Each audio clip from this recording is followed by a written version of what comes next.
पीठ पेरून शिमला मिरचीची भाजी तुम्ही कधी बनवून बघितली आहे का? नसेल करून बघितली तर ह्या पद्धतीने एकदा नक्की करून पहा. चवीला खूप छान होते आणि टिफिनसाठी सुद्धा अगदी परफेक्ट अशी रेसिपी आहे.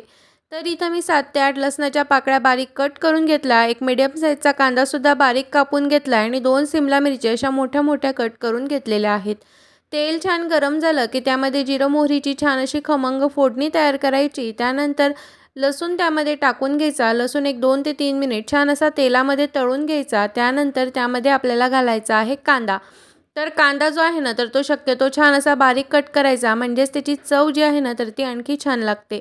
कांदा छान परतला गेला की त्यामध्ये थोडेसे कढीपत्त्याची पानं घालायची. त्यानंतर सिमला मिरची जी आपण बारीक कट करून घेतलेली होती, तर ती सुद्धा त्यामध्ये घालायची. चवीनुसार मीठ घालायचं आणि हे व्यवस्थित सगळं आपल्याला मिक्स करून घ्यायचं आहे. जर तुम्हाला याची डिटेलमध्ये रेसिपी बघायची असेल ना, तर खाली दिलेल्या त्रिकोणावरती क्लिक करा आणि संपूर्ण व्हिडिओ नक्की पहा.